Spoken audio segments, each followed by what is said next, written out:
নমস্কার, আজকে আমরা আমাদের চ্যানেলে হাজির হয়েছি নিরামিষ ঢ্যাঁড়স আলুর তরকারি নিয়ে, যেটা খুব তাড়াতাড়ি আর সহজে আর টেস্টি ভাবে হয়ে যাবে। আমি সুমি আর আপনারা দেখছেন মামুনির রান্নাঘর। তাহলে চলুন এই ঢ্যাঁড়স আলুর তরকারিটা আমরা চটপট রেঁধে ফেলি। এখানে আমরা আলুগুলোকে এরকম লম্বা লম্বা আর মোটা মোটা করে কেটে নিয়েছি, আর নিয়ে নিয়েছি আমরা ঢ্যাঁড়সের মাথাটা সামনেটা বাদ দিয়ে দিয়েছিলাম। তরকারিটা করার জন্য সবার প্রথমেই আলুগুলোকে সেদ্ধ করে নেব। একটা বাটিতে পরিমাণ মতো জল নিয়ে আলুটাকে বসিয়ে আমরা লো টু মিডিয়াম আঁচে চাপা দিয়ে আলুটা সেদ্ধ হতে বসিয়ে দিয়েছি। আলুটা সেদ্ধ হয়ে গেছে। এবার একটা কাঁটা চামচ দিয়ে দেখে নেওয়া যাক যে আলুটা সেদ্ধ হয়ে গেছে কিনা। হ্যাঁ, আলুটা সেদ্ধ হয়ে গেছে। জলটাকে আমরা ড্রেন করে নেব। তেলটা গরম হয়ে গেছে, তাহলে চলুন ঢ্যাঁড়সগুলোকে ভেজে নেওয়া যাক। আমরা ঢ্যাঁড়সগুলোকে খুব বেশি লাল করে ভাজবো না, একটু হালকা রং ধরতেই ঢ্যাঁড়সগুলোকে আমরা তুলে নেব।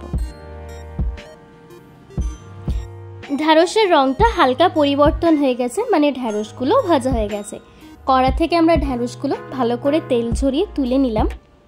এবারে ওই তেলে সেদ্ধ করে রাখা এই আলুগুলোকে ভেজে নেব।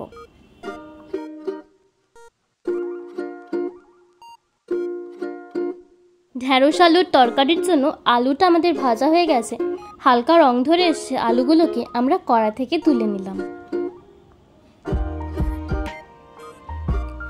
কড়ায় থাকা বাকি তেলে আমরা ফোড়নে দিয়ে দিলাম 1/2 চা চামচ পরিমাণে কালো জিরে। কালো জিরেটা কড়ায় 2-1 মিনিট নেড়ে চেড়ে আমরা দিয়ে দেবো কুচিয়ে রাখা এই টমেটোগুলো।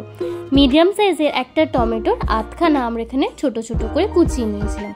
টমেটোটা 2-1 বার নেড়ে চেড়ে দিয়ে দিল আদা বাটা, কাঁচা লঙ্কা বাটা ঝালের স্বাদ অনুযায়ী, হলুদ গুঁড়ো, আর এটা দিয়ে দিচ্ছে ধনে গুঁড়ো। অল্প পরিমাণে জল দিয়ে আমরা এই মশলাগুলোকে খুব সুন্দরভাবে কষিয়ে নেব, যতক্ষণ না মশলার কাঁচা ভাবটা ছেড়ে যাচ্ছে আর খুব সুন্দর একটা মশলা থেকে ফ্লেভার বেরোতে শুরু করছে। মশলাটা খুব সুন্দরভাবে কষানো হয়ে গেছে। এবার আমরা অ্যাড করে নিচ্ছি ভেজে রাখা এই আলুগুলোকে। আলুগুলো দিয়ে ভালো করে নেড়ে চেড়ে মশলার সাথে আলুগুলোকে আমরা বেশ কিছুক্ষণ কষিয়ে নেব।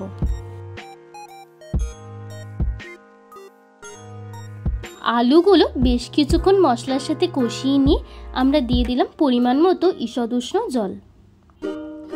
যতক্ষণ আলুটা রান্না হচ্ছে, আপনারা যদি মামুনির রান্নাঘরকে সাবস্ক্রাইব না করে থাকেন তাহলে চটপট সাবস্ক্রাইব করে নিতে পারেন। আলুটা বেশ কিছুক্ষণ রান্না করে আমরা দিয়ে দিচ্ছি স্বাদ মতো নুন।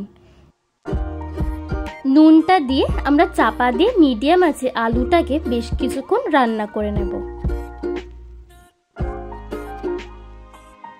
আলুটায় একটা ফুট ধরে এসছে।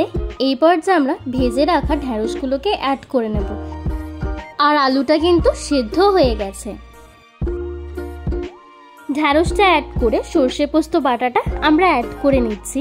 আর সর্ষে পোস্ত যে বাটাটা আমরা বেটেছি, পোস্তর ভাগের থেকে সর্ষের ভাগটা বেশি ছিল। আর ঢ্যাঁড়স আলুর তরকারিতে সর্ষে পোস্তটা আমরা ছেঁকে ব্যবহার করছি।